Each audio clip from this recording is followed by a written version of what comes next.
আগে বলি কি ধরনের সার্ভিস দিতে হয়। মানে ধরেন আপনি যদি টাকা আনেন, ফর এক্সাম্পল আপনি হচ্ছেন ধামতে ইউনিয়ন, ইস্যুগুলোকে আমরা হচ্ছে অ্যাড্রেস করা আমাদের তত বেশি সহজ হবে। এবং দিন শেষে এই যে মেজরিটি মাইনরিটির এই ফ্রেমে আসলে যদি দেখা হয় এই সেটা 2023 সালের জুন মাসে সেটার হচ্ছে ডিড আছে আমার একদম দলিল বা ট্রেড লাইসেন্স। সেজন্য আমাদের শুভেচ্ছা, কৃতজ্ঞতা, ধন্যবাদ। আপনাকেও ধন্যবাদ, আপনি অনেকদিন পরে দেশে আসছেন এবং আপনার সাথে কথা বলার সুযোগ হচ্ছে। আপনাকে অনেক বেশি স্বাগত জানাচ্ছি আজকের এই। আমরা রাজনীতি নিয়ে একটু যদি প্রথম প্রশ্নটা এরকম করি যে জনাব হাসনাত আব্দুল্লাহর কাছে রাজনীতি আসলে কি? রাজনীতি কি এটা একটা আদর্শিক একটা একটা এটা হচ্ছে এটা ফিলোসফিক্যাল কোশ্চেন। অনেক বছর ধরে রাজনৈতিক কি এটার একটা সলুক সন্ধানে অনেক দার্শনিকই করেছে, প্লেটো, এরিস্টটল সবাই। তবে আমার কাছে রাজনীতি হচ্ছে যে আপনার পলিসি মেকিং প্রক্রিয়াটা, এমন পলিসি মেকিং প্রক্রিয়া যেটা ম্যাক্সিমাম নাম্বার অফ পিপলের জন্য সোসাইটিতে হচ্ছে ইতিবাচক ফলাফল নিয়ে আসে।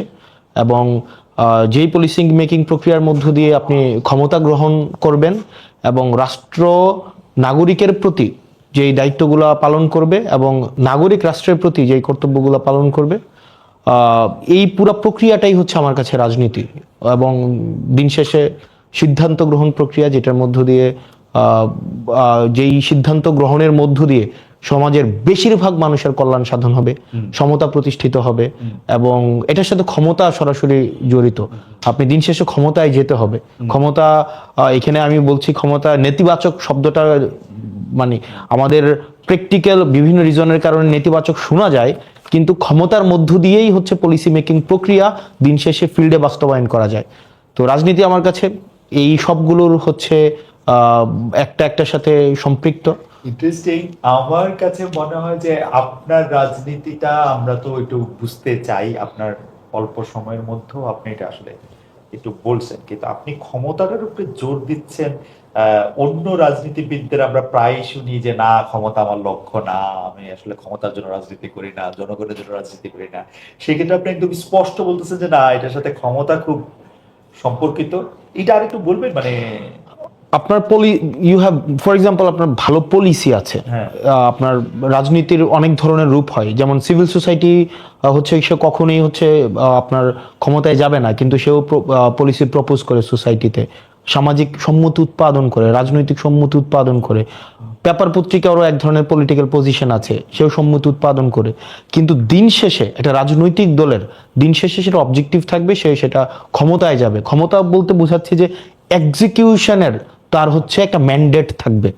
একটা এক্সিকিউশনের ম্যান্ডেট না থাকলে দিন শেষে এটা হচ্ছে একটা শুধু ভার্বাল এবং পলিসি প্রপোজালের জায়গায় থাকে, দিন শেষে এটা বাস্তবায়ন ঘটবে না। সেজন্য প্রতিটা রাজনৈতিক দলের আলটিমেট অবজেক্টিভ মানুষের ম্যান্ডেট নিয়ে ক্ষমতায় গিয়ে সেই পলিসিগুলোকে বাস্তবায়ন করা। আচ্ছা, এইখানে তাহলে মানে আমি আমার মনে হয় দর্শকরাও আপনাকে বুঝতে পারছে যে তাহলে এখানে কি এরকম ভাবে প্রশ্নটা করা যায় যে জনাব হাসনাত আব্দুল্লাহ কি যথেষ্ট পরিমাণে ক্ষমতায়ন হয়েছে, নাকি ক্ষমতায় যেতে হলে, ধরেন আপনি তো এখন বিরোধী দলের এমপি, তো ক্ষমতায় যেতে হলে কি আসলে সরকারি দলের এমপি কি ক্ষমতা, নাকি বিরোধী দলের এমপিও যথেষ্ট ক্ষমতা?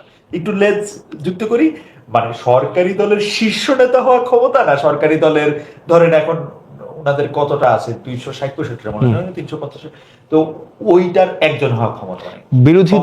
বিরোধী তো ওয়ান ফর্ম অফ পাওয়ার। বিরোধিতা করাটাও এটা এক ধরনের হচ্ছে ক্ষমতা। আপনি ফর এক্সাম্পল আমি যদি ধরি, যেমন কিছুদিন আগে সংসদে হচ্ছে বাংলাদেশ ব্যাংক নিয়ে হচ্ছে একটা আইন প্রণয়ন করা হয় 18 তো সরকার সিদ্ধান্ত নেয় যে এই আইনটা হচ্ছে প্রণয়ন করবে, যেখানে হচ্ছে আগের মালিকদেরকে, ব্যাংক মালিকদেরকে ফিরিয়ে আনা হবে এবং একটা নির্দিষ্ট পরিমাণ তারা হচ্ছে ঋণ ফেরত দেওয়ার মধ্য দিয়ে আবার মালিকানাটা সেটা আবার হচ্ছে তারা রিগেইন করতে পারবে। তো সেই জায়গা থেকে বিরোধী দল থেকে সেটার যথেষ্ট পরিমাণ হচ্ছে তথ্য এবং তথ্যভিত্তিক বিরোধিতা করা হয়েছে এবং সংসদে প্লেস করা হয়েছে, যা ফলত সরকারকে তার অবস্থান থেকে ফিরে আসতে হয়েছে এবং এই আইনটিকে আবার পরবর্তীতে রিফর্ম করা হয়েছে। তো এটাও এক ধরনের ক্ষমতা, অবশ্যই এক ধরনের মানে খুবই গুরুত্বপূর্ণ ক্ষমতা, খুবই গুরুত্বপূর্ণ ক্ষমতা অবশ্যই। কিন্তু আমার কাছে যদি প্রশ্নটা এখন এই জায়গায় আনি, দর্শকদের মধ্যে কেউ কেউ বলতে পারছেন যে আমাকে ভালো শোনা যাচ্ছে না। আমার মনে হয় যে আমরা চেষ্টা করছি এইটা ভালো যাতে একটু শোনা যায়। হাসনাত আব্দুল্লাহর সাউন্ড ঠিক আছে, কিন্তু আমার সাউন্ডটা নিয়ে আসলে দর্শকরা অনেক প্রশ্ন করছেন। আমি আমাদের যে কলাকুশলী আছেন তাদেরকে বলবো একটু পরীক্ষা করে দেখতে, যে এটা আমি বলতেছিলাম যে তাহলে কি আপনি রাজনীতির ক্ষেত্রে ক্ষমতায়নটার ক্ষেত্রে আপনি বললেন বিরোধী দলের ক্ষমতা আছে, সরকারি দলের ক্ষমতা আছে, তাহলে কি শুধু রাজনীতির ক্ষেত্রে সংসদ সদস্য হওয়াটাই ক্ষমতায়নের ইয়ারস্টিক, নাকি ধরেন উপজেলা চেয়ারম্যান, ইউনিয়ন পরিষদের চেয়ারম্যান, তারাও আসলে ক্ষমতার মানে মানে কোন জায়গায় গেলে এটার আসলে ক্ষমতার ইয়েটা শুরু হয়, এইটা আপনি কি মনে করেন? এটা এই জায়গা হচ্ছে ডিসেন্ট্রালাইজেশন অফ পাওয়ার, হ্যাঁ, হ্যাঁ। এই জায়গা থেকে আসছে। কারণ এই ক্ষমতা তো কেন্দ্রভূত শুধুমাত্র যে গণ ভবনেই থাকবে, শুধু একটা ব্যক্তির তা তো কাছে থাকবে ব্যাপারটা এমন না। তা তো না। প্রত্যেকটা স্তরে স্তরে এই ক্ষমতাটাকে ডিসেন্ট্রালাইজ করে দেওয়া হয়, মাঠ প্রশাসন থেকে।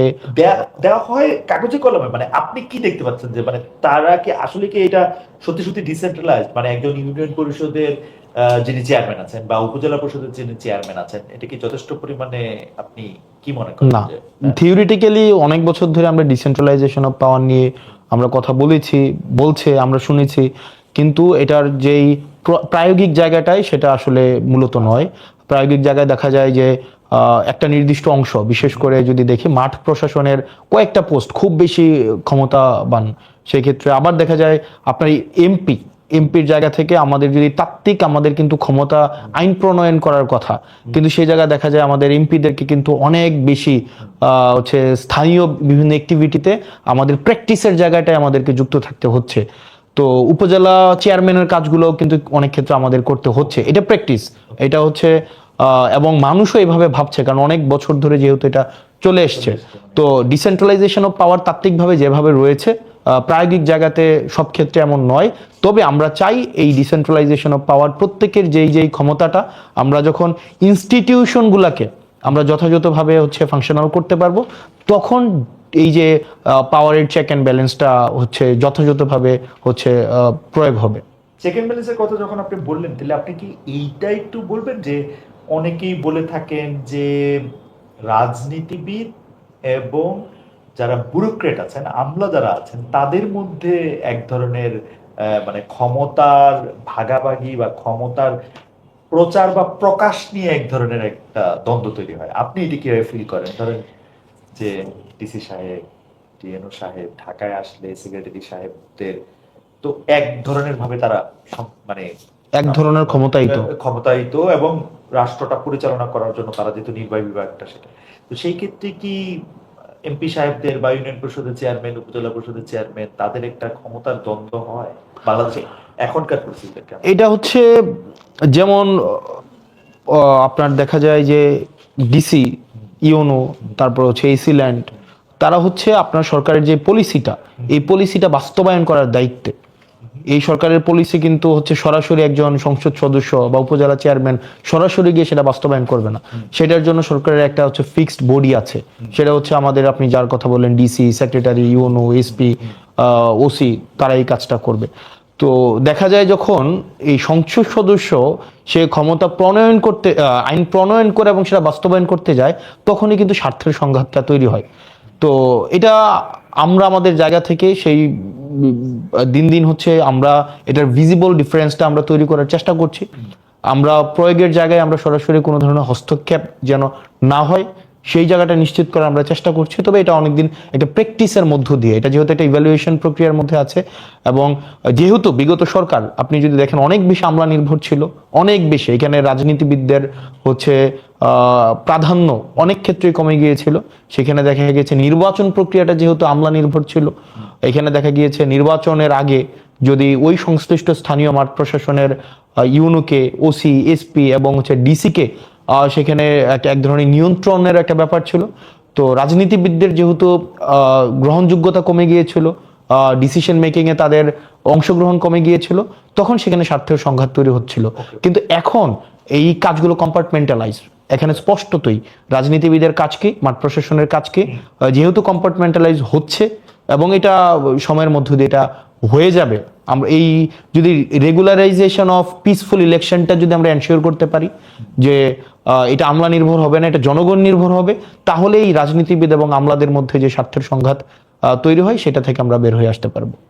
একটা তো আসে যে আপনি যেহেতু বলতেছেন, আমরা সবসময় বলতেছি যে স্থানীয় সরকার যারা আছেন তাদেরকে যদি আমরা শক্তিশালী না করি, তাইলে রাজনীতিবিদদের বা যারা রাষ্ট্র পরিচালনা করেন তাদের সাথে এইটা এই চেক এন্ড ব্যালেন্সটা রাখা আসলে মুশকিল। কিন্তু আমরা দেখলাম মানে সরকারি দল এবং বিরোধী দল আপনারা মিলে উপজেলা পরিষদে সংসদ সদস্যদের বসার জায়গার অধিকার আপনারা প্রতিষ্ঠা করছেন। এমনিতেই একদিক দিয়ে সংসদ সদস্যরা হচ্ছে ওভারওয়ার্ক, আরেক দিকে সংসদ সদস্যরা হচ্ছে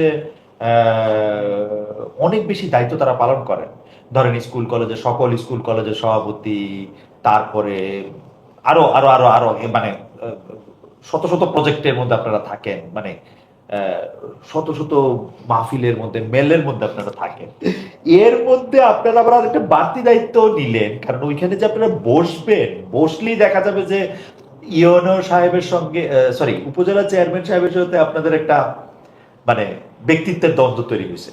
এবং সেইটার ক্ষেত্রে অবশ্যই এমপিরা যেহেতু ডেফিনেটলি উপজেলা চেয়ারম্যানের থেকে তো তারা সব দিক দিয়েই বা ক্ষমতার দিক দিয়ে তারা উপরে আছে, তো সেইটা আপনারা আসলে কেন করলেন? মানে স্থানীয় সরকার কি আপনি মনে করেন না যে উপজেলা পরিষদের জায়গায় গিয়ে যদি এটা বসে একটু কম শক্তিশালী, নাকি আপনি কি মনে করেন এটা? হ্যাঁ, আপনারা জানেন যে স্থানীয় সরকারের যে উপজেলা প্রশাসন, আপনার উপজেলা চেয়ারম্যান বা নির্বাচন, এই জায়গাটা কিন্তু খালি এখন। নির্বাচন না হওয়ার ফলে দেখা যাচ্ছে যে এক্ষেত্রে আপনার ইউনো অনেক জায়গায় হচ্ছে, অনেক উপজেলায় হচ্ছে সে প্রশাসকের দায়িত্ব পালন করছে এবং সে আবার ইউনোর দায়িত্ব পালন করতে হচ্ছে। এবং আপনি যদি দেখেন যে সরকারি অনেক কর্মকর্তাকে বিভিন্ন ইউনিয়নের চেয়ারম্যানের দায়িত্ব পালন করতে হচ্ছে। তো আমার কাছে মনে হয় এই সিদ্ধান্তটি সাথে এনসিপি নীতিগতভাবে একমত নয় যে আপনার স্থায়ীভাবে প্রত্যেকটা আপনার না স্থায়ীভাবেই যে আপনার প্রত্যেকটা ইভেন আমরা এটা নিয়ে আমরা আলোচনা করেছি যে আমরা চাই দিন শেষে আসলে মাঠ প্রশাসনকেই আমাদেরকে, স্থানীয় সরকারকে আমাদের হচ্ছে শক্তিশালী করতে হবে। স্থানীয় সরকারকে শক্তিশালী করলে আমাদের ডিসেন্ট্রালাইজেশন পাওয়ার এনশিওর হবে। তো সেজন্য আমরা এই নির্বাচনের মধ্য দিয়ে পিছনে একটু বলবো যে একটু যদি আপনারা মানে একটু ইয়া থাকে তাহলে আমরা বিষয়কে একটু ভালো শুনতে হবে, যদি একটু নড়াচড়া কম হয়। তো আমরা হচ্ছে আমাদের জায়গা থেকে আশা করি নির্বাচন রেগুলার প্রসেসের মধ্যে দিয়ে চলে আসলে এটা পার্মানেন্ট যেন না হয়, সেই জায়গাটি নিয়ে আমরা কথা বলবো। যে এই পার্মানেন্ট হলে যেটা অবশ্যই এখানে ডুয়েল অথরিটি তৈরি হবে আপনার হচ্ছে আপনার আপনারা স্থায়ীভাবে এটা চাচ্ছেন না। আমরা পরবর্তীতে আমরা এটা নিয়ে নিজেদের মধ্যেও কথা বলেছি, কারণ আমরা তো আমাদের ম্যানিফেস্টোতে আমরা বলেছিলাম যে আমরা চাই স্থানীয় সরকার এম্পাওয়ার্ড হোক। স্থানীয় সরকার যত বেশি এম্পাওয়ার্ড হবে তত বেশি হচ্ছে অ্যাকাউন্টেবিলিটি এনশিওর হবে। তো সেই জন্য আমরা চাই, এবং আইন প্রণয়ন এবং আইন বাস্তবায়নের হচ্ছে ক্ষমতা, এটার মধ্যে যেন দৃশ্যমান পার্থক্য থাকে। তো সেজন্য আমরা চাই রেগুলারাইজেশন অফ ইলেকটোরাল প্রসেসটা যখন শুরু হয়ে যাবে তখন এই ডুয়েল অথরিটি যেন ক্ল্যাশ না হয় কোন উপজেলাতে, এবং নাগরিক সুবিধা যেন বাধাগ্রস্ত না হয়, সেজন্য এটার একটা গ্রহণযোগ্য সমাধান যেন হয়, সেটা নিয়ে এনসিপি অবশ্যই আমরা প্রস্তাব দিব। ওকে, ফেয়ার এনাফ। আমি একটু আপনার মানে এনসিপি মানে আপনার যে দল ন্যাশনাল সিটিজেন্স পার্টি, তার রাজনীতিতে একটু আপনার রাজনীতি থেকে আলাদা কিনা এটা আমি একটু বুঝতে চাই। কারণ এনসিপি যেহেতু পার্টি হিসাবে নতুন, সেহেতু মানে এনসিপি বললে আমরা আসলে কি বুঝি সেইটাও আমাদের কাছে নতুন। মানে এনসিপি মানে কি হাসনাত আব্দুল্লাহ? এনসিপি মানে কি নাসিরউদ্দিন পাটোয়ারি? এনসিপি মানে কি নাহিদ ইসলাম? এনসিপি মানে কি কারণ অনেক সময় অনেকগুলি ভার্সন আলাদা আলাদা করে আসে। এনসিপি মানে কি সার্জিস আলম? মানে এনসিপি মানেটা আসলে কি, এইটা আপনার কাছে কি মনে হয়? বা আপনার রাজনীতির সাথে আমি এটা খেয়াল করেছি যে আপনারা কিন্তু নিজেদের মতামত প্রকাশ করেন। এনসিপি এমন একটা প্ল্যাটফর্ম যে নিজেদের মতামত নিজেদের মতো করে প্রকাশ করতে আপনারা দ্বিধা করেন না। এইটা আপনাদের মধ্যে আমরা এটা দেখি। যেমন বিএনপির একজন নেতার কথা শুনলেই মোটামুটি ভাবে অন্য নেতারা কি বলবেন একই প্রসঙ্গে এইটা বোঝা যায়, কিন্তু এনসিপির ক্ষেত্রে ঘটনাটা এরকম না। এই জন্য আমি বুঝতে চাই যে এনসিপির রাজনীতির সাথে হাসনাত আব্দুল্লাহ রাজনীতি কোনো পার্থক্য আসে কিনা, একটু বড় করেই বললাম প্রশ্নটা। এনসিপি আসলে রাজনৈতিক অ্যাক্টিভিটি, এটা একটা ইভ্যালুয়েশনের মধ্য দিয়ে গিয়ে তারপরে হচ্ছে একটা চিত্র আপনার মাথার মধ্যে ভেসে উঠবে। তবে এনসিপি যদি এক কথায় বলি, summation of the activity of Nahid, Hasnat, Sarjis, Asif, Nasiruddin Patwari and everyone involved in NCP, যা শুধুমাত্র মানে আইসোলেট ভাবে শুধুমাত্র হাসনাত বা সার্জিস বা নাহিদ, নাসির, আসিফ ব্যাপারটা এমন না, সামেশন অফ এভরিওয়ানস অ্যাক্টিভিটি। তো এখন দেখা যাচ্ছে যে হ্যাঁ, এটা সত্য যে আমাদের রাজনৈতিক দল 1.5 বছর হয়েছে, 1.5 বছর এটা আমরা দল গঠনের মধ্য দিয়ে গিয়েছি। এখানে আমাদের মধ্যে নিজস্ব বোঝাপড়া বিভিন্ন অ্যাক্টিভিটির মধ্য দিয়ে তৈরি হয়, এবং সময়ের সাথে সাথে বিভিন্ন উপলক্ষের সাথে সাথে আপনি যদি গত 1 বছর আগে এনসিপির অ্যাক্টিভিটিকে আপনি দেখেন এবং 1 বছর পরের এনসিপির অ্যাক্টিভিটি দেখেন, আপনি দেখবেন অনেকটা এখন পলিসি ওরিয়েন্টেড, অনেকটা আমরা চাচ্ছি যে কনস্ট্রাকশনের দিকে যেতে, এবং অনেকটা আমরা দেখা যাচ্ছে যে কিভাবে রাষ্ট্র বিনির্মাণের দিকে বেশি যাওয়া যায় সেই বিষয়গুলো নিয়ে আমরা চিন্তা করছি। এটা সত্য যে আমরা হচ্ছে যেহেতু বিভিন্ন স্ট্রিমের মানুষ একটা উপলক্ষের মধ্য দিয়ে একসাথে এসেছে, তো স্বাভাবিকভাবেই তার নিজস্ব মতামত, নিজস্ব পছন্দ, নিজস্ব দর্শন, নিজস্ব অ্যাক্টিভিটি তখন স্পষ্ট হয়েছে। এখন আমরা একটা প্ল্যাটফর্মে একটা উদ্দেশ্যে এবং কিছু অ্যাক্টিভিটি নিয়ে যখন আমরা কিছু মানুষ একসাথে পথ চলবো, তখন আলাদা আলাদা অ্যাক্টিভিটিগুলো না হয়ে তখন একটা ছবি আকারে তখন দেখা যাবে তৈরি হবে, এবং এই অ্যাক্টিভিটির মধ্য দিয়েই মূলত হচ্ছে এনসিপি বলতে আপনার মাথায় একটা ছবি ভেসে উঠবে। এটা কি কোনো সময় কনফ্লিক্টিং হওয়ার একটা ঝামেলা আছে, মানে সম্ভাবনা আছে? মানে এমন কি হইতে পারে যে ধরেন একটা গিভেন সার্কামস্টেন্সে একটা বিষয়ে আপনার অবস্থান এরকম যে আপনি মনে করেন, যে উদাহরণ দিলে দেয়া যায় যে ধরেন মাজারটা ভাঙা হবে কি রাখা হবে, মাজার করা কি একটা মানুষের অধিকার, নাকি কেউ কেউ যেমন বলতেছেন যেটা ইসলাম ধর্ম থেকে দূরে, সুতরাং এইটারে এরকমই হওয়া উচিত। এইসব ক্ষেত্রে আপনারা মানে ধরেন এটা তো মনে হইতেই পারে, হাসান আব্দুল্লাহ মনে হইতে পারে যে যার যার মাজার শেষে করুক। আমাদের স্পষ্ট অবস্থান মাজারের বিষয়ে, বা আরো যদি আমরা একদম ডিটেইলে আমরা যাই, যেমন কিছুদিন আগে মাজারের বিষয়টা, মাজার ভাঙা হয়েছে বিভিন্ন জায়গায় এবং এই বিষয়ে আমরা বিরোধিতা জানিয়েছি। আমার ব্যক্তিগত জায়গা থেকে আমার ব্যক্তিগত পছন্দকে আমি সামগ্রিকভাবে চাপিয়ে দেওয়ার পক্ষে আমি না, বা আমরা না। যে পছন্দ করে সে মাজারে যাবে, যে পছন্দ করবে সে মাজারে, যদি অপছন্দ করবে সে মাজারে যাবে না। কিন্তু মাজারকে আক্রমণ করা, আরেকজনের পছন্দকে হচ্ছে আপনি রেগুলেট করা, সেন্সর করা, এই অধিকার আপনার নাই। আপনার যদি পছন্দ না হয় আপনি মাজারে যাবেন না, আপনার পছন্দ হইলে আপনি মাজারে যাবেন। কেউ যদি মাজারকে পছন্দ করতে না চায় তাকে জোর করে চাপিয়ে দেওয়া যাবে না, আর কেউ যদি মাজারে যেতে চায় আবার তাকে না যেতে বাধ্য করা যাবে না। এটা হচ্ছে আমাদের পজিশন। তো সেই জায়গা থেকে যারা মাজারপন্থী আছে তারা মাজারে তাদের যে অ্যাক্টিভিটি সেটা যথাযথভাবে পরিচালনা করার সম্পূর্ণ ইখতিয়ার তাদের আছে।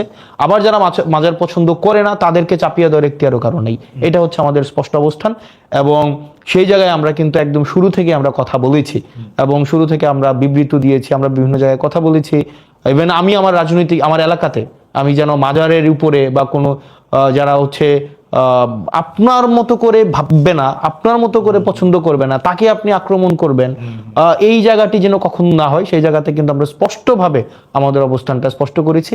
এখন আপনি আমাকে বলতে পারেন যে এটা হয়তো আপনার একটা একত্রে একটা ছবি আসে নাই, বা সবার শটটা হয়তো একত্রে আসে নাই। হ্যাঁ, সেটা হতে পারে, কিন্তু আপনার দিন যত যাবে আমাদের অ্যাক্টিভিটির মধ্য দিয়ে জায়গাগুলো আরো বেশি স্পষ্ট হবে। আচ্ছা, আমাদের একজন দর্শক রাজু আহমেদ রাজন, সাধারণত আপনি জানেন যে আমি যেটা একটু ক্রিটিক্যাল থাকে বা একটু নিন্দামন্দ বেশি করা থাকে সেইটা আমি পিক করি আর কি। তো সেই জন্য কিছু মনে করেন না, আগে থেকে একটু বলে নিলাম আর কি। তো উনার প্রশ্নটা আমি আপনাকে শোনাইতে চাই, কারণ আমি জানি যে এইসব বিষয়গুলো আপনি ক্লিয়ার করার আপনার নিজের থেকেই আপনার ইয়ে থাকে। তো উনি বলতেছেন, খালেদ মহিউদ্দিনের যদি সাহস থাকে হাসনাত আব্দুল্লাহকে প্রশ্ন করেন, বেকার ছাত্র থেকে তিনি কিভাবে 10 থেকে 15 কোটি টাকা খরচ করে এমপি হয়েছেন, এই টাকা কোত্থেকে এসেছে? আমার জানা মতে উনার কোনো ইনকাম নেই, উনি একজন চাঁদাবাজ। আমার কাছে মনে হয় না, আপনি উত্তর দিলে ভালো হবে, না লোকে মনে করবে যে আমি। আচ্ছা, এটা হচ্ছে মানে প্রথমত হচ্ছে যে আমার ইনকাম হচ্ছে খুবই স্পষ্ট। আমার ইনকাম নিয়ে কখনোই লুকোচুরি ছিল না। হ্যাঁ, তবে এটা সত্য আমার ইনকাম নাই কখন, নির্বাচনের পরে আমার সরকারি বেতন ছাড়া আমার কোনো ইনকাম নাই। মানে আপনি আর পড়াচ্ছেন না, এখন আমি আমার সরকারি বেতন ছাড়া আমার কোনো ইনকাম নাই। মানে আপনি আর পড়াচ্ছেন না, এখন আমি আমার যেই কোর্সের সাথে আমার এখন হচ্ছে এবার এডমিশনে হয়তো আমি নতুন করে চুক্তি করতে পারি, কিন্তু নির্বাচন পরে মানে নির্বাচন হচ্ছে আপনার 2026 সালের ফেব্রুয়ারির 17 তারিখ আমাদের শপথ হয়েছে। আমি সবাই জানে আমি 1,74,000 টাকা বেতন পাই এখন, মানে আমার 1,74,000 টাকা বেতন মাসে আসে। এটা হচ্ছে অগাস্ট মাস এই পর্যন্ত, এর বাইরে আমার আসলে কোনো ইনকাম নাই, এটা সত্য। কিন্তু এই নির্বাচনের পূর্বে আমার ইনকাম যদি আপনি দেখতে চান, হচ্ছে রাজু আহমেদ, জনাব রাজু আহমেদ, আমি আপনাকে বিনীতভাবে বিনয়ের সাথে বলবো আমার ইনকাম খুবই স্পষ্ট স্বচ্ছ। আপনি নেটে সার্চ করলে আমার ইনকাম পাবেন, তবে সেটা 2024-এর পরে না। আমার ইনকাম হচ্ছে আমি 2017 সাল থেকে আমি হচ্ছে আমি আমার ব্যক্তিগত আয় আছে, এবং আপনি এটা হচ্ছে আপনি খোঁজ নিতে পারেন, আপনি এটার অডিট করতে পারেন, এটা ট্যাক্স ফাইল আপনি পাবেন। এবং সেটা এমন না যে 2024 সালের ওই আন্দোলনের পরে এগুলো হয়েছে। আমি হুপ প্রকাশনী নামে একটা প্রকাশনী আছে, যেটা এখনো আছে, আমি সেখানে চাকরি করেছি, কাজ করেছি। প্যানাসিয়াতে আমি চাকরি করেছি, আমি ফোকাসে পড়িয়েছি, রেটিনাতে পড়িয়েছি, আমি হচ্ছে আমার নিজের প্রতিষ্ঠান স্কুল অফ এক্সিলেন্স আমার আছে, এবং আমি সেই প্রতিষ্ঠানের যে আমি ওনার, সেটা 2023 সালের জুন মাসে সেটার হচ্ছে ডিড আছে আমার, একদম দলিল বা ট্রেড লাইসেন্স সেটা 2023 সালের জুন মাসে আমার ট্রেড লাইসেন্স আছে। তো তার মানে হচ্ছে ইনকাম মানে সবসময় ছিল। তো এবার যেটা আসে যে উনি একটা প্রশ্ন, ওনার একটা জায়গা ছিল 10-15 কোটি টাকা নির্বাচন করতে লাগে। এটা অসত্য, মানে হয়তো লাগে 50 কোটি টাকা অনেকে খরচ করেছে, বা 100 কোটি টাকা। প্রধান যে মানে প্রধান যে আপনার প্রতিদ্বন্দ্বী হওয়ার কথা, উনি তো নির্বাচনেই ছিলেন। উনার নির্বাচন করতেই মানে উনার ঋণে আছে 100 কোটি টাকা, আমি সেটা বলছিলাম। অর্থাৎ উনি এবার নির্বাচনের জন্য অযোগ্য হয়েছে, কিন্তু নির্বাচনে তো ছিল। আমার প্রশ্ন হচ্ছে যে উনি যেটা বলেছেন 10-15 কোটি টাকা যেই খরচের বিষয়টা, আমার নির্বাচন করতে আমার ব্যক্তিগত পকেট থেকে কোনো টাকা খরচ হয়নি, আমার ব্যক্তিগত পকেট থেকে। কিন্তু নির্বাচন করতে খরচ হয়েছে যেই খরচ মানুষ নিজে দিয়েছে, এবং এটা খুবই স্পষ্ট। আমি আপনার ক্যাম্পেইনে তো আমি কাউর থেকে কেউ আপনার কোনো কিছু অফার করলে এটা আপনি মানা করে দেন, মানুষ দিছে না। আপনি তাহলে না, আপনি দেখবেন ওপেন ক্যাম্পেইনে, আর আমি আপনাকে তাহলে দেখাইতে পারবো, ওপেন ক্যাম্পেইনে আমাকে হচ্ছে মানুষ টাকা দিয়েছে, কেউ 50,000, কেউ 1 লাখ। বেশিরভাগ সময় এগুলি ফেরত দিবেন আমি দেখছি।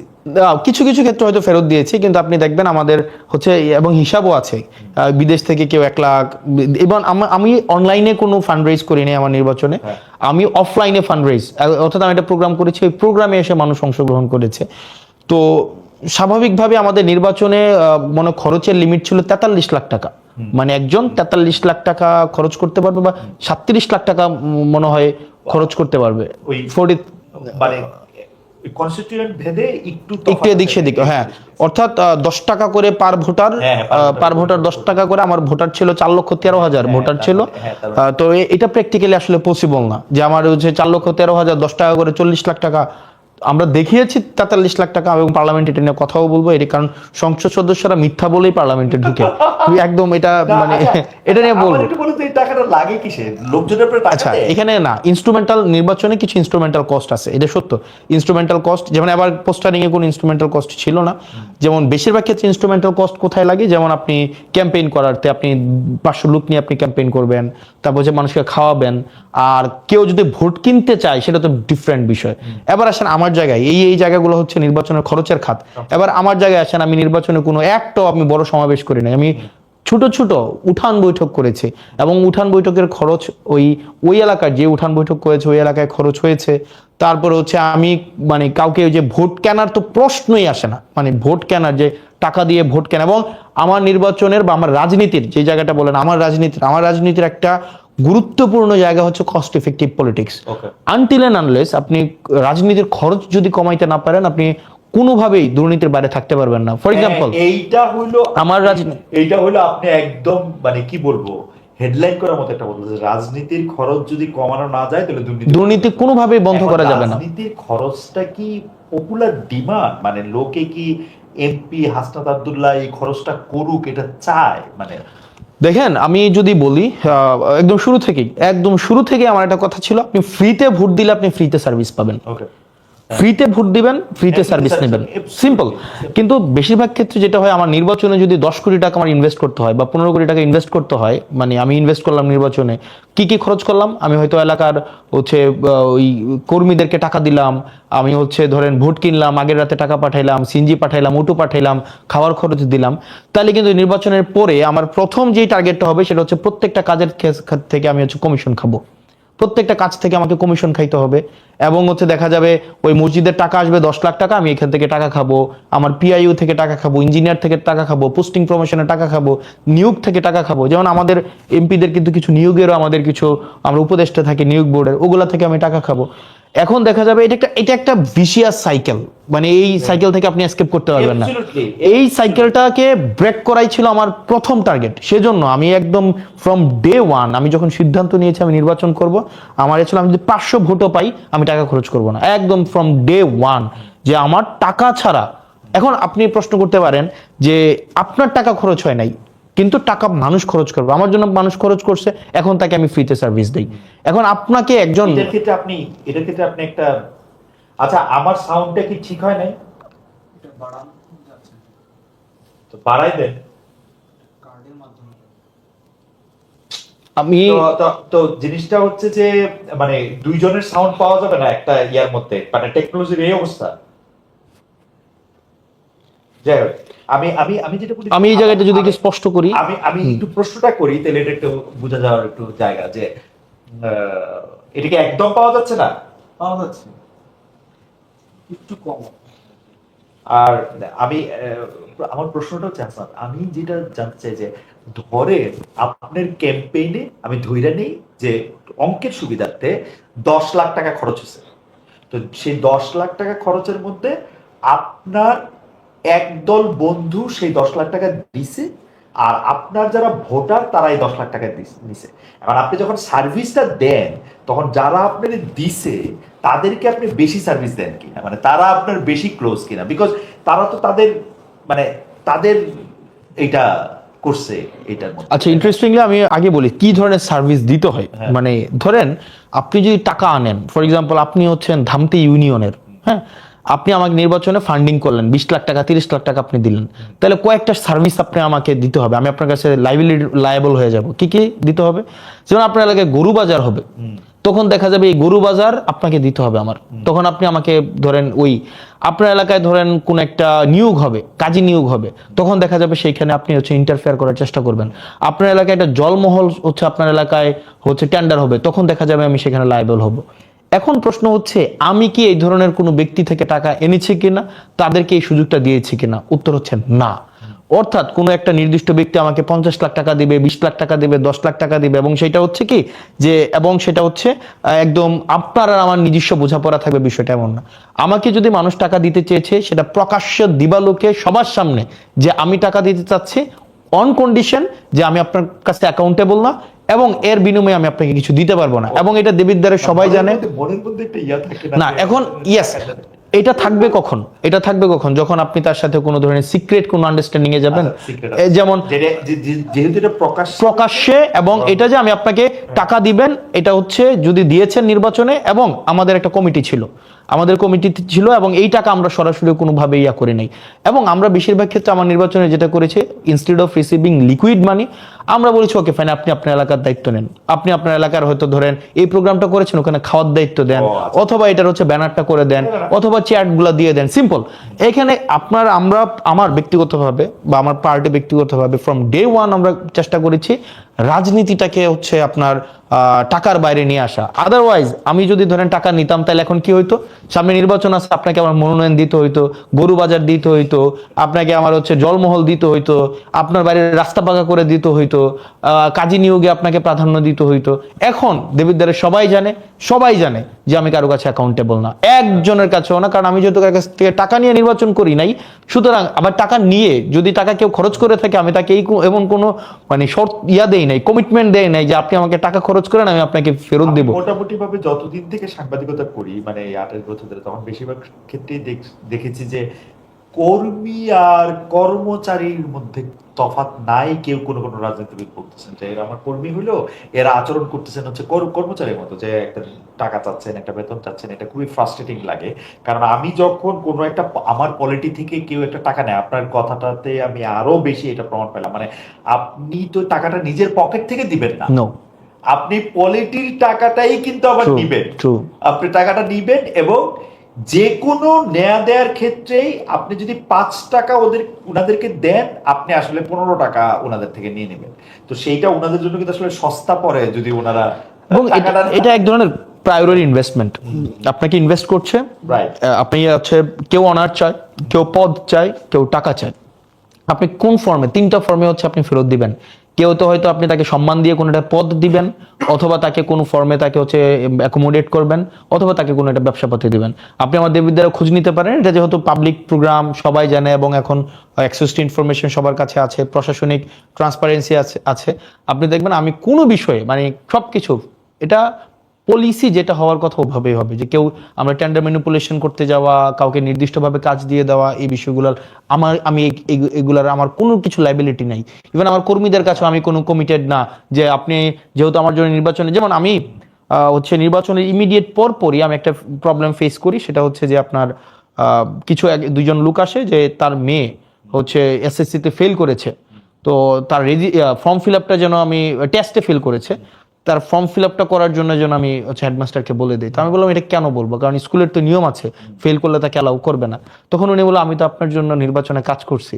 তা আমার প্রশ্ন হচ্ছে যে আমি তো আপনাকে এই কমিটমেন্ট দেই নাই যে আপনি আমার জন্য নির্বাচনে কাজ করলে আপনার মেয়ের ফর্ম ফিল আপ আমি ফেল করলেও করাই দিব।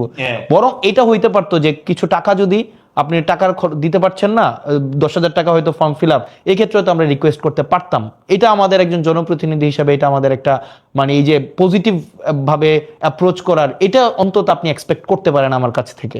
তো সবাই এই এক্সপেকটেশনটা করে, তবে আমি এই জায়গাটা আস্তে আস্তে এটার লাগাম টানার চেষ্টা করছি, কারণ জনপ্রতিনিধি থেকে আপনি যত বেশি এক্সপেকটেশন রাখবেন, আনফেয়ার এক্সপেকটেশন, যেমন কিছুদিন আগে আমার এলাকায় একটা কাজী নিয়োগ হয়েছে, কাজী নিয়োগে সবার একটা প্রত্যাশা ছিল যে কাজী হয়তো আপনার দেখা যাবে বিভিন্ন দল থেকে তদবির আসা শুরু হয়েছে, কিন্তু আমরা আমাদের জায়গায় রিজিড ছিলাম যে যে পরীক্ষায় ভালো করবে, ভাইবাতে ভালো করবে, আমরা তাকেই হচ্ছে নিয়োগ দিব। তো ভাইবাতে যে ভালো করেছে 10 জন। কাজী নিয়োগের অথরিটিকে, কাজী নিয়োগের একটা বোর্ড থাকে, 5 জনের বোর্ড। এখানে যিনি সংসদ সদস্য থাকে তিনি থাকেন উপদেষ্টা, তারপরে ইউনো থাকেন, সাব রেজিস্ট্রার থাকেন। পর্যন্ত কি এমপির কথাতেই আসলে মানে ফাইনাল, এখানে যেহেতু আপনি যেটা বললেন এমপি কি আসলে ফাইনাল এটা দিতে পারেন। হ্যাঁ, হায়ারার্কি যেহেতু দেখেন আপনি স্বাভাবিকভাবে আপনার ওয়ারেন্ট অফ প্রেসিডেন্সি আমি 13, একজন ধরেন এখানে একজন ইউনো যিনি আছেন, হ্যাঁ, উনি স্বাভাবিকভাবে ওয়ারেন্ট অফ প্রেসিডেন্সের নাই। তো এখানে ভাইভা বোর্ডে কে কে আছেন, একজন ইউনো থাকেন। আমি এমনি জানতে চাইছি প্র্যাকটিসটা হচ্ছে কি, ধরেন ওয়ারেন্ট অফ প্রেসিডেন্সি একজন অ্যাসিস্ট্যান্ট জজও নাই, হ্যাঁ, কিন্তু অ্যাসিস্ট্যান্ট জজের যে ক্ষমতা আছে সেটা আবার এমপি সাহেবেরও নাই, ট্রু। কারণ উনি বিচার করেন। আবার জুরিসডিকশন যদি আপনি চিন্তা করেন, একজন থানার ওসির যে জুরিসডিকশন সেটা একজন আইজির নাই, ট্রু।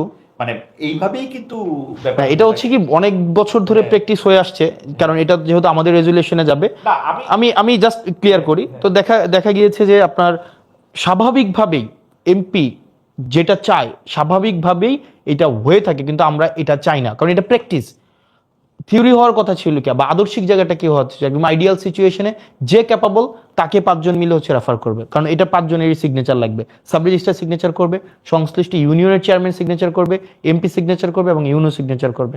আমরা ওই ভাইবা বোর্ডে যে সবচেয়ে ভালো করেছে তার কোনো রেফারেন্স ছিল না, আমরা তাকে রেফার করেছি। তো সেই জায়গা থেকে, কারণ আমি কারো কাছে অ্যাকাউন্টেবল না, ইভেন আগামী বছর যদি মানুষ আমাকে ভোট নাও দেয়, যে অনেকে হয়তো ভাবছিল হয়তো যে হয়তো কিছু ইলিসিট সুবিধা সে আমার কাছ থেকে পাবে, সে হয়তো ভাবছে যে হাসনাত ভাইয়ের ভোট দিয়ে হয়তো ভুল করছি, আমাকে তো কোনোভাবে অ্যাকোমোডেট করছে না, আগামী বছর ভোট না দিলে জনপ্রতিনিধিত্ব করব না। এর মানে এই না যে আমার একদম লাইবিলিটি আছে যে আমাকে নির্বাচিত হইতেই হবে, আবার টাকা খরচ করে, এই ধরনের কোনো বাধ্যবাধকতা নাই। ইন্টারেস্টিং। মানে আমি একটা জিনিস চিন্তা করতেছিলাম যে ধরেন আপনার কাছে যদি, আপনি একজন এমপি হিসাবে আপনার কাছে যদি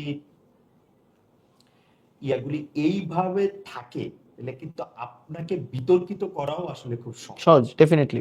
কারণ বাংলাদেশের মতো জায়গায় আপনি যাকেই নিয়োগ দেন, আপনি যতই ভাইবা নিয়ে নিয়োগ দেন, at the end of the day যদি এটা আপনার কারণেই তো আপনার এই জাল থেকে বাইরে আসা উচিত। হ্যাঁ, এটা বিষয়টা হচ্ছে কি, সবাই ধরেন আপনার কাছে দুইজন বিবাদমান পক্ষ আসলো, তো দুইজনের পক্ষেই তো আপনি রায় দিতে পারবেন না। হ্যাঁ, আপনি দুইজন বিবাদমান পক্ষে আসলে আপনি যে কেউ একজনের পক্ষে দিবেন, একজনের বিপক্ষে যাবে। যার বিপক্ষে রায়টা যায় সে মনে করে যে এক্ষেত্রে হয়তো সংশ্লিষ্ট ব্যক্তি হচ্ছে কম্প্রোমাইজড, মোরালি কম্প্রোমাইজড। তো এটা বাংলাদেশের একটা নেচার। তো এই জায়গা থেকে আমাদের দিন দিন বের হয়ে আসতে হবে আর কি। ওকে। আমি তাহলে আবার একটু এনসিপি রাজনীতিতে একটু ফিরে আসি। এনসিপি নিজেকে হচ্ছে সেন্ট্রিস্ট, অর্থাৎ মধ্যপন্থী রাজনৈতিক দল মনে করে, কিন্তু আমরা দেখতে পাই যে বাংলাদেশের রাজনীতি যেরকম মানে বাংলাদেশের রাজনীতি যেরকম, আপনি আপনার যেটা পছন্দ না সেইটার পক্ষে বা বিপক্ষে মানে আপনি খুব সাংঘাতিক ভাবে রিয়েক্ট করেন। যেমন আমি উদাহরণ দেই, লেটেস্ট উদাহরণটা হচ্ছে এনসিপির প্রধান নাহিদ ইসলাম কয়েকদিন আগে, 2-3 দিন হবে মনে হয়, আহ, আহ, রবীন্দ্রনাথ ঠাকুরের স্মরণ করে তিনি একটি স্ট্যাটাস দিয়েছেন। সাধারণ স্ট্যাটাস, মানে ওটার মধ্যে অনেক বেশি কথা ছিল তাও না। ওইটা তো আমরা দেখছি যে মানুষজন খুবই খুবই খুবই মানে নেগেটিভ রিয়াকশন, যে মানে এইটার কারণ কি বলে আপনি মনে করেন? মানে মানে বাংলাদেশের মানুষ এরকম প্রান্তীয়মান দ্বারা এত প্রভাবিত কেন? এখানে ধরেন স্বাভাবিকভাবে সামগ্রিক মানুষের মনোভাব নিয়ে রাজনীতি চলবে না। রাজনীতি মানুষের মতবাদকে হচ্ছে একদিকে নিয়ে যাবে। আপনি যদি সবসময় মানে মেজরিটি মাইনরিটি দিয়ে সবকিছু, অনেক সময় একটা মেজর একটা অংশ হচ্ছে ভুল পজিশন নিতে পারে, আবার অনেক সময় মাইনর একটা অংশ হচ্ছে সঠিক পজিশন নিতে পারে। তো সেক্ষেত্রে মানুষ হচ্ছে একটা নির্দিষ্ট অবস্থানে রিয়েক্টিভ হওয়া মানেই যে এটাই আবার সামগ্রিক সমাজের চিত্র, বিষয়টা এমন না। তো হচ্ছে আপনি ম্যাক্সিমাম মানুষ নাহিদ ইসলামের হচ্ছে একটা পলিটিক্যাল পজিশনকে রিয়েক্ট করেছে, প্রতিক্রিয়া জানিয়েছে, এর মানেই যে নাহিদ ইসলামের অবস্থানটা ভুল কি, বিষয়টা কিন্তু এমন না। মাঝে মাঝে এমন হতে পারে যে মানে পলিটিক্যাল রাইট পজিশনটা খুব কম মানুষই মাঝে মাঝে নেয়, আবার বেশিরভাগ মানুষও হইতে পারে যে পলিটিক্যালি রং পজিশন নিয়েছে বা নিচ্ছে। আর মনে হয় টেকনিক্যাল একটা ইস্যু হচ্ছে না? আমার মনে হয় যে মাইকটা কাজ করতেছে না। কাজ করতেছে, এত দর্শকের অসুবিধা কেন হচ্ছে? মানে এটা প্রতিদিন এই জিনিসটা কেন হবে? আর এইখানে এত মানে মানে আমি লাইভে আছি, তারপর আমি কইতে বাধ্য হচ্ছে যে এখানে এত নড়াচড়া করার দরকারটা কি? সরি। আচ্ছা, আমি মানে শোনা কি যাচ্ছে? আপনার সাউন্ডটা একটু কম আসতেছে, বাইকটা ঠিক আসছে। সাউন্ড কম আসতেছে না শোনা যাচ্ছে না? শোনা যাচ্ছে কিন্তু একটু কম।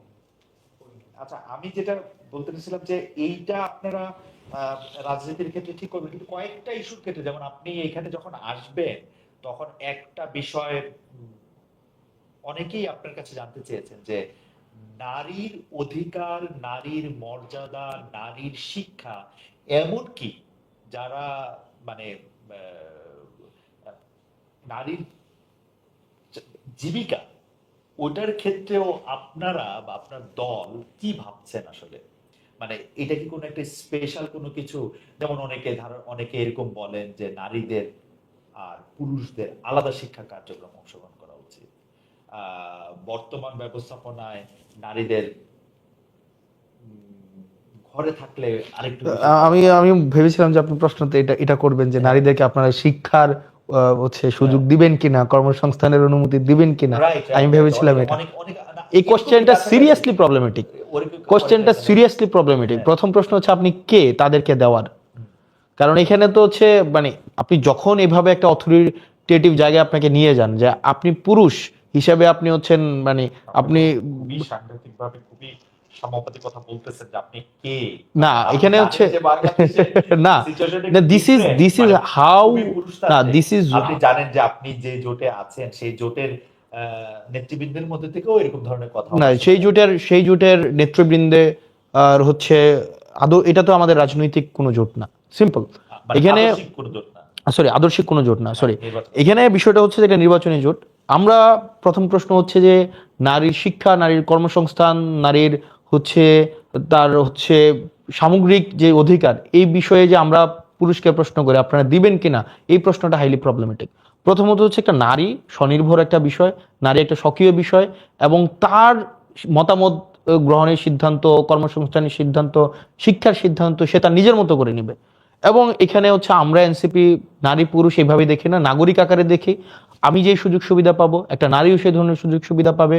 এবং অবশ্যই ইভেন আমরা আমাদের জায়গা থেকে আমরা মনে করি এখানে সমানভাবে শিক্ষা, স্বাস্থ্য, কর্মসংস্থান এই অধিকারগুলো নাগরিক আকারে সবাইকে সমানভাবে এনশিওর করতে হবে। এবং এটা এনসিপি এক্ষেত্রে দৃঢ়ভাবে কমিটেড।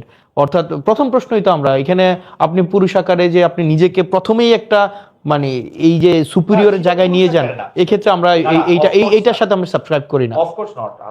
আব্দুল্লাহ, আপনি খেয়াল করেছেন যে নারীরা কোন ধরনের পোশাক পরবে এইটা নিয়ে এক ধরনের রাজনৈতিক বিভাজন সৃষ্টি হয়। এবং সেই ক্ষেত্রে এনসিপি কোন দিকে আছে, যেমন ধরেন আমি মনে করি যে এনসিপি আছে হচ্ছে এই দিকে, যার যেই পোশাক, যার যেটা মনে হয় সে সেটা অবশ্যই আপনার নারী যেই পোশাকে স্বাচ্ছন্দ্য বোধ করবে সে সেই পোশাকে। এখন ওই নারীদের আমরা অনেকে বলি যে শালীনতার পোশাক, তারপর হচ্ছে সভ্য পোশাক। এখন এই যে শালীনতা এবং সভ্যতার এই আইডিয়াটা হচ্ছে স্বাভাবিকভাবে নিয়ন্ত্রণ করে দেয় ক্ষমতা। আপনার যদি ধরেন আমি একটু কনজারভেটিভ মাইন্ডের হই, আমার ক্ষমতা, আমি যদি ক্ষমতা একই সাথে সাথে ক্ষমতাবান হই, তখন আমার শালীনতার সংজ্ঞাও চেঞ্জ হয়ে যাবে, সভ্যতার সংজ্ঞাও চেঞ্জ হয়ে যাবে। তো সেই জন্য আমরা মনে করি এই শালীনতা, সভ্যতা, ভব্যতা এগুলির সাথে যেহেতু ক্ষমতা সরাসরি হচ্ছে সম্পর্কিত, তা আমরা আমাদের জায়গা থেকে মনে করি নারী সে যেটাতে স্বাচ্ছন্দ্য বোধ করবে, তার কাছে শালীনতার সংজ্ঞা যেটা, তার কাছে সভ্যতার সংজ্ঞা যেটা, ভব্যতার সংজ্ঞা যেটা, সে এটা তার নিজের মতো করে ইন্টারপ্রেট করে সে সেভাবে বিচরণ করবে। এখন প্রশ্ন হচ্ছে এটা কে গ্রহণ করেছে বা কে করে নাই, এই অনুযায়ী যদি সে সিদ্ধান্ত নেয় সেটা তার ব্যক্তিগত সিদ্ধান্ত। আরেকটা বিষয় নিয়ে কথা হয় যে এনসিপির, আচ্ছা এনসিপিটা আমি একটু বাদ রাখি, সেটা হলো যে জনাব হাসনাত আব্দুল্লাহ কি রাজনীতি দিয়ে মানুষের ব্যক্তি জীবনের সমস্যা সমাধান করতে পারেন কিনা, অর্থাৎ একজন কৃষকের, একজন শ্রমজীবী মানুষের সমস্যার সমাধান রাজনীতি দিয়ে করা সম্ভব কিনা। মানে আপনি প্রবলেম সলভ করেন আমি দেখেছি, কারণ আমি আপনার ভিডিও বা আপনার পিআর টিম যেগুলো আপ করে সেগুলো আমি দেখেছি যে আপনি কোন একটা জায়গায় যাচ্ছেন, চারজন মানুষ চারটা সমস্যা নিয়ে আসছেন, আপনার যেটা যেখানে যদি কোনো জায়গায় ফোন করার হয়, কোনো জায়গায় যদি, এগুলো আপনি করেন। কিন্তু এটা তো একটা আপাত সমাধান। আমি বলতে চাচ্ছি হচ্ছে যে যাদেরকে আপনি চোখে দেখতে পাচ্ছেন, আপনার তো একটা বিরাট কনস্টিটিউয়েন্সি যেটার মধ্যে হচ্ছে 40 লাখ আপনার ভোটার, 40 লাখ না 4 লাখ ভোটার, মানে 8 লাখ মানুষ কিন্তু মোটের উপর, কারণ বাচ্চাদের ভোট থাকে না, শিশু 8 লাখ। এই যাদেরকে আপনি দেখতে পাচ্ছেন না তাদের সমস্যারও আপনি মানে তাদের প্রতিদিনের জীবনের সমস্যার সমাধানে রাজনীতিবিদ হাসনাত আব্দুল্লাহ একটা ভূমিকা রাখতে পারছেন কিনা। একটা আমার প্রশ্ন হচ্ছে এটা রাজনীতি দিয়ে সমাধান করা যায় কিনা। উত্তর হচ্ছে রাজনীতি ছাড়া এই নাগরিক সমস্যার সমাধান করার কোনো দ্বিতীয় কোনো উপায় নেই। এটার হচ্ছে আপনি একটা অথরিটেটিভ বা এটার হচ্ছে একটা মিলিটারি কোনো সিস্টেমে এটার সমস্যার সমাধান করা বা অ্যাডহক ভিত্তিতে সমস্যার সমাধান করা সম্ভব না। আপনি এই যে উদাহরণগুলো বলেছেন, যেমন কৃষির একটা কথা বললেন, ধরেন কৃষিতে এখন হচ্ছে আপনি যদি সারের দাম 1350 টাকা, টেকনিক্যালি কি মানে is there any issue you are facing? আপনি ঠিক আছে, ওকে, যেমন আমার ইয়াটা একটু আস্তে শুনুন। ওকে, যেমন ধরেন এখন কৃষকের সার 1350 টাকা, এটা হচ্ছে কিনতে গেলে লাগে 1800 টাকা। এই মাঝখানে একটা মধ্যস্বত্বভোগী একটা তৈরি হয়েছে, সিন্ডিকেট তৈরি হয়েছে। সেটাকে সমাধান করার জন্য আপনার অবশ্যই রাজনীতি লাগবে। কিছুদিন আগে আপনার এসএসসি পরীক্ষার রেজাল্ট দিয়েছে। এখন এসএসসি পরীক্ষার রেজাল্টে দেখা গিয়েছে আমাদের একটা ঠিক আছে ফাইন, ওকে, এসএসসি পরীক্ষাটা রেজাল্ট দিয়েছে। তো এসএসসি পরীক্ষাটা রেজাল্টে একটা উল্লেখযোগ্য সংখ্যক শিক্ষার্থী ভালো করেছে, একটা উল্লেখযোগ্য শিক্ষার্থী হচ্ছে খারাপ করেছে। এখন এই শিক্ষা ক্ষেত্রের একটা ইতিবাচক পরিবর্তন আনার ক্ষেত্রে এটাও কিন্তু পলিসির সাথে রিলেটেড, এবং এই পলিসিটা কিন্তু রাজনৈতিকভাবেই গ্রহণ করা হয়। আপনি every problem coming up from the society comes with solution, and that comes from actually politics. আমি বলতে চাচ্ছি যে ধরেন কুমিল্লায় আপনার যে সংসদীয় এলাকা, সেইটার একটা বড় সমস্যা কৃষক এবার ফেস করলো যে ওর আলু সে হিমাগারে রাখতে পারছে না। 2-3টা কারণে রাখতে পারছে না। এক হচ্ছে মানে হিমাগার ব্যবস্থাপনায় বিদ্যুৎ না থাকা একটা বড় কারণ হচ্ছে, আবার যতগুলি হিমাগার থাকা দরকার ততগুলি হিমাগার নাই। তো সেই ক্ষেত্রে তার ব্যক্তিগত সমস্যাটা হচ্ছে হিমাগার নাই কেন হুম। এখন, বা তার সাথে আরো 10 জন কৃষকের সমস্যা। এইটা একজন রাজনীতিবিদ এরকম সমস্যার সমাধান কিভাবে করে? কারণ এরকম সমস্যা নিশ্চয়ই কুমিল্লার ওই অঞ্চলে 8 লাখ জনগণ যেখানে আছে, প্রতিদিন বিভিন্ন ফেজে ধরেন 6,000 সমস্যা হইতেছে। এইটা একজন সংসদ সদস্যের পক্ষে এটাকে কেমনে মানে গুরুত্ব দেওয়া সম্ভব, প্রায়োরিটি করা সম্ভব, বা আপনি এটা কিভাবে ডিল করেন? এখন এক- এখন এটা তো অবশ্যই স্বাভাবিকভাবেই আপনি যেটা বললেন যে একজন সংসদ সদস্যর এটা কিভাবে ডিল করে। তো প্রথমত হচ্ছে যে এই যে ধরেন আপনি বলেন হিমাগার নাই, বা হিমাগার হচ্ছে একজন কাজ করতে পারছে না, কাজ করতে পারছে না, বিদ্যুৎ নাই। তো সেই ক্ষেত্রে তো আমাদের মানে একজন পলিসি মেকার হিসেবে what be expect from us, আপনি তো এক্সপেক্ট করেন we will be coming up with better solution, better implementable হচ্ছে আপনার যেটাকে ইমপ্লিমেন্ট করা যায় এরকম পলিসি নিয়ে আমরা আসবো। তো আমরা তো সেটা নিয়ে এসেছি, যেটা সামগ্রিক শুধু একজন না, একটা সামগ্রিক সমাজ ব্যবস্থা, সামগ্রিক সমস্যাটাকে আসলে মূল শেষে অ্যাড্রেস করে। যেমন বিদ্যুৎ সমস্যাটা কিভাবে সমাধান করা যায়, গ্যাসের সমস্যাটা কিভাবে সমাধান করা যায়, এটা আপনি না, আমি আমার কৌতুকটা ছিল, আমি প্রশ্ন একটু বড় করে হ্যাঁ। ছিল প্রেক্ষাপট। আমার কৌতুকটা ছিল যে ধরেন আপনার কাছে তো 6,000 সমস্যা আসতেছে, হুম। আপনি একটা মানুষ হিসাবে আসলে সময় 24 ঘন্টা হিসেবে আপনি ডিলই করতে পারবেন আসলে 60টা সমস্যা। তখন আপনি প্রায়োরিটাইজ করেন কেমনে? কারণ বাংলাদেশ তো একটা সমস্যারই দেশ। আপনার কাছে সকল সমস্যা আসছে ধরে নিয়ে আমি ধরে নিচ্ছি যে 6,000 সমস্যার মধ্যে আপনি 60টা হয়তো আপনার পক্ষে হিউম্যানলি ডিল করা সম্ভব। বাকিগুলো আপনি সেক্ষেত্রে আপনি প্রায়োরিটি করার ক্ষেত্রে আপনি কোনগুলিকে গুরুত্ব দেন বা কোন বিষয়গুলিকে গুরুত্ব দেন? আচ্ছা, এলাকা ভিত্তিতে যেই সমস্যাগুলো বেশিরভাগ আসে সেই সমস্যাগুলোর সাথে একজন এমপির সরাসরি সরাসরি সম্পর্ক নাই। মানে যেটা যদি বলি পলিসি জায়গা বাদে, যেমন সবচেয়ে বেশি সমস্যা আসে এলাকা থেকে মেডিকেল রিলেটেড ইস্যু। যেমন আমার এখানে হসপিটাল রিলেটেড ইকুইপমেন্টসের প্রবলেম, ডাক্তারদের হচ্ছে আপনার দেখা যায় সংখ্যাগত সমস্যা, তাদের রুগীর তুলনায় সংখ্যা কম। তারপরে যে প্রবলেমটা আছে সেটা হচ্ছে রাস্তাঘাটের যে সমস্যা। তো আমি আমার জায়গা থেকে এই সমস্যাগুলোকে আমরা হচ্ছে ডিউ দেওয়ার মাধ্যমে আমরা সংশ্লিষ্ট মিনিস্ট্রিতে সেটাকে অবহিত করি যেন এই বিষয়গুলোকে সমাধান করা হয়। এবং প্রায়োরিটি সেট করার ক্ষেত্রে স্বাভাবিকভাবে আমার প্রথম প্রায়োরিটি হচ্ছে আপনার হচ্ছে এই যে মেডিকেল ইস্যুস, দ্বিতীয় প্রায়োরিটি হচ্ছে ইনফ্রাস্ট্রাকচার, তারপরে একই সাথে সাথে এডুকেশন। তো মোটা দাগে এই 3-4 ভাগে ভাগ করলেই মূল সমস্যাগুলো হয়ে যায়। তারপরে তো ব্যক্তিগত বিভিন্ন প্রবলেম থাকে, সেটাকে ব্যক্তিগত পর্যায়ে বিভিন্নভাবে সমাধান করতে হয়।